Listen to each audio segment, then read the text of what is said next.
Do you think that Mayweather knew that Jake Paul was going to take his hat? Oh, mate. Sav, you a boxing fan? Mate, do you know what? Yes. And it's only in recent years that I've actually become much more into it. I think the AJ era definitely changed the game for me. I was always kind of familiar with like the Tysons and the Frank Brunos and the that kind of particularly the heavyweight division, like Lennox Lewis. Like obviously being British, you have that kind of like affinity for British boxers, want to see them succeed. But mate, I really am, and I love the fact that we've got some of the best fighters in the world right now. We actually do. I think British boxing is on the up right now, and I feel like the genuine, legitimate heavyweight bouts. Oh, actually, there's plenty of weights at the minute where it's looking really strong. However, I think it's worth talking about the fact that we're now seeing a real integration of YouTube boxers and legitimate professional boxers coming together. And I mean, KSI's just signed a big deal with Wasserman Boxing. He's going to be taking on some epic fighters in coming months and years. We've just seen Logan. Go on. No, is he actually? I saw the announcement, which is ridiculous. Is he actually going to be one of the promotional kind of aspects of it, or is he actually going to be fighting? Do you know? I'm pretty certain that KSI is going to be fighting. Okay. I mean, don't quote me on that, but I'm pretty certain that he is. And we've just seen Logan Paul versus Floyd Mayweather, and Mate, I can't. I'm curious. I'll let you go first. I'm curious as to what you think of that as a spectacle. I respect it, but what's your thoughts on it? The grind of Logan Paul, particularly turning it all around since that absolute like nightmare he had a few years ago. Where like that's it, isn't it? The grind. It's the grind. Yeah, it's the grind, mate. Do you know what it is? It is the grind. I think that I can't believe that here we are. It was only a few years ago that we were kind of like, KSI versus Joe Weller. Like, that's pretty sick that they've got this kind of all these people, and a lot of the boxing where we're looking at it thinking these YouTubers doing what is this nonsense that's going on right now. And then it started to evolve very quickly. And I think there was this kind of like everyone was going to get on the scene because, let's think about the kind of creator community as well, mate. Like people love like any opportunity to get yourself on, the same card as the likes of KSI and get like viewership and numbers. You're willing to take a few punches to the face if you can get yourself, kind of boost your rating or boost your numbers and stuff and get yourself out there a bit more. Of course you are. But at the same time, like, you got to appreciate that these guys are putting themselves in like a position where they are going to be boxing. They are going to be kind of like potentially kind of getting knocked out, whatever it might be. But the Logan Paul Mayweather thing, I think, was a different level because you suddenly see that a crossover between like, for a long time, it was like the YouTube boxing world and then there's the kind of professional boxing world. And then suddenly you've got Floyd Mayweather, the undefeated champ, going up against Logan Paul, who obviously massive differences in size and weights and that kind of thing. But, to see that Logan, I mean, we don't know if Mayweather ever kind of like was kind of holding back or not. But to see that he's gone, he's gone all the rounds with Mayweather. I think it was 8 rounds, whatever it was, and held his own like, massively. Mate, it's unbelievable to see. I'll tell you what, there are two sides to this for me. Number one, back to the grind of Logan Paul. You've got to respect it. Any man, imagine waking up you've got no boxing experience and imagining at one point, you know what? Before I'm 30, I'm going to be in a boxing ring with one of the pound for pound greatest boxers of all time, Floyd Mayweather. What do you have to do to put yourself in that position? I don't know. Logan did it. He made a name for himself. He created a heck of a lot of controversy. He had a fight, a boxing fight, and then you find yourself in a position where you are face to face, toe to toe with one of the richest and greatest boxers of all time, Floyd Mayweather. You've got to respect that journey, mate, right? However, the bit that I'm not sure about, the bit that I'm not sold on, is there are lots of boxing purists out there who think this is ruining the sport.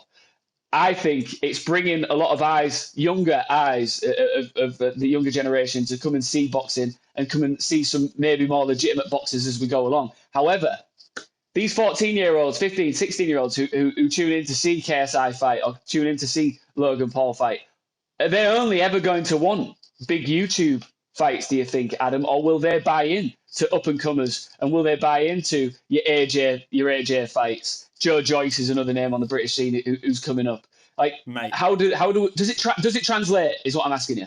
Yeah. I think it does. I mean, I think when it comes to, I think what Jake Paul recently as well. Like, obviously, and I can honestly say I'm not a massive Jake Paul fan.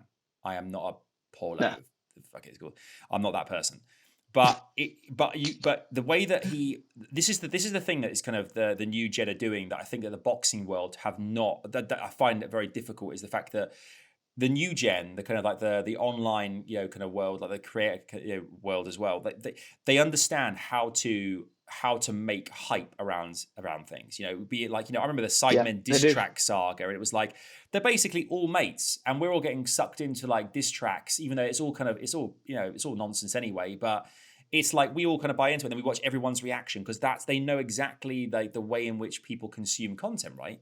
And the same thing for Jake Paul, when he's calling out like Conor McGregor, and he's saying, I'm not knock you out, I'm gonna smash you up, and being abrasive and being like, kind of proper, goading people to kind of come at him and stuff. They're doing it on purpose. They know it's going to get numbers. They know it's going to get more hype around a fight, the more money that is going to come at the end of the day. And I think what has happened, I think, at the back of the whole Jake Paul thing, calling out a lot of UFC fighters as well. It's not just boxing. It's like UFC fighters too. Is he's basically highlighted that, for a lot of these UFC fighters who go toe to toe professionally and can take serious damage in that kind of environment and put their health and their lives on the line in that capacity. He's highlighting that they're not getting paid anywhere near enough money to be doing this. I think I read somewhere something that there are a lot of fighters will be paid like, $15K to get in the ring, and that's them done. And like the UFC model, the way the hierarchy basically takes everything else from the box office, the seats, they get paid like a small chunk. They're paid off. And then that's just what I've read. Whether that's true or not, I don't know. But for me, what it does is it kind of showcases that if this industry is ever going to grow, then this online world needs to grow. It's growing the sports, I think, in some weird way as well. But do you think that YouTube boxing is going to get anywhere near the kind of the heights of actual mainstream boxing? Like, do you think it ever would get to a level where it was like, I think money wise, it's definitely competing. The issue is that the hype is as good as hype for boxing has ever been. It's just the reality of what you see in the ring isn't the same as what we saw growing up, and what made that sport so special. When I look back, my favorite boxer of all time is probably Prince Naz. Like, I just loved. Yeah. He had everything. He had the charisma pre-fight, and he had the charisma during the fight, and he backed it up, didn't he? I mean, Mike Tyson in his prime would knock out any YouTuber that you put in front of him, like within a matter of seconds. But that's not the point. The point is that these YouTubers bring the eyeballs to the product, but you're never going to get that same, action-packed 12 rounds that makes boxing so special. And the bit that worries me is, I just said my favorite of all time is Prince Naz. Are we going to have people my age in 10 years or whatever going, who's your favorite boxer of all time? Oh, it's a toss-up. It's a toss-up between KSI and Jake Paul. I'd be like, come on now. Oh, mate, can you imagine that? I think for me, I think what's really what's clear to me is that obviously, go back to the original boxing question, am I a boxing fan? Like, I was so hyped for AJ versus Fury this summer. Like, I was so excited about it because it's the fight we've all been waiting for. We've all wanted for so long. Like, two British. Are we ever going to get it? Are we ever going to get it, Sav? Are we ever going to get it? Fury's team, like, just absolutely, like, I mean, to make such a catastrophic error with the whole, Wilder was absolutely entitled to another go at Fury, and Fury's team 100% knew this. You kind of like, I'm watching videos on it regularly. I'm kind of finding out as much as I can do, like reading as much as I can as well. Like, but AJ's camp, they've all tried to get this thing off the ground, tried to make this, a fight. And Eddie Hearn, I've watched that kind of on countless videos, and obviously Eddie Hearn's the hype man trying to make these things happen, but. I genuinely believe the fact that it was like it was supposed to happen, and they were always believing that it was. But behind the scenes, in some, we flip it on its head here. Was Fury's team using the hype behind that potential fight to put the wind in the sails of his fight against Wilder and get a bigger payday from that, knowing that people are going to be buzzing online for any Fury fight at all that's coming our way? Like, what do you reckon, man? You know what? I think there's so much politics going on here, and I think all that matters is that us as boxing fans, we need that fight, and we need it soon, because we all know that injuries can happen. We all know that boxers become not as good as they once were, especially if either of AJ or Fury lose their next respective fights. Then all of a sudden, the dream fight, it doesn't hit as hard, doesn't it? Yeah. It's not as special, is it? So, like, I just want to get to a point where it's happening. Arguably, obviously, it's looking like it's going to happen at Saudi Arabia. But if we can get Wembley, we can get Fury versus AJ, and they're Oh, mate. both on the up when it comes to their boxing form, and they're both fit and healthy. I Yeah. feel like it's a fight that we all deserve, and we have to see. It's a generation fight, isn't it? Oh, mate, it is. It is the. It will be the fight of all fights, like the ultimate like matchup. Like, I mean, it really would. I think. As well. Like, I look at the flip side of it with the YouTube space as well, and like what's happening Hmm. there as well. Like we all had the recent. I don't know if you did. I don't know if you caught any of the Anise and Gibb versus it was Taylor Holder, the TikTok stuff. It was like basically YouTubers versus TikTokers. This kind of head to Right. head showdown thing. And the company that put together the fight, did you see the way that happened with the Anise and Gibb and Taylor Holder fight, where they basically like tweeted out that Taylor had won the fight, even though Anise he literally. First and foremost, have you seen this? Did you see what happened? I haven't seen this. Oh, mate, this basically Anise and Gibb. He fought Jake Paul earlier on. I think it was last year or whatever it was, and Jake Paul kind of did him over pretty considerably. I think everyone thought that Anise was gonna a small stocky guy from Yeah. the West Country. He's and people thought he would beat Jake Paul, and Jake Paul's actually not people say a pretty good fighter. Beat Anise, and everyone kind of couldn't really believe it. Beat Gibb, and no one really couldn't believe it. But then obviously Gibb's come back, strong, and Taylor's a very popular TikTok star, good looking young lad, and everyone thought he was going to give him a run for his money. Gibb won every single round, like literally the scorecard every round by at least a few points, and won overall. Comes to the verdict at the end of the match, and it's called a draw. Everyone's going mental, thinking in what on God's green earth, how the hell is this a draw when it's clearly there's been a winner here? Obviously, 3 judges, one of them's marked Taylor as winning every single round. Then that's why it's become like this kind of draw. And even the company who made this thing happen tweeted out Taylor Holden beats Anise and Gibb, almost like it had been rigged in a way. Like they kind of like were almost because they know that a showdown, like a rematch, was going to make them even more money. And you've got to look at this. Disgusting. It's disgusting, mate. And there's a lot of companies now, and it's really shined a light on how bad it can get. We all saw the kind of Logan Paul KSI draw, and everyone was like, "What?"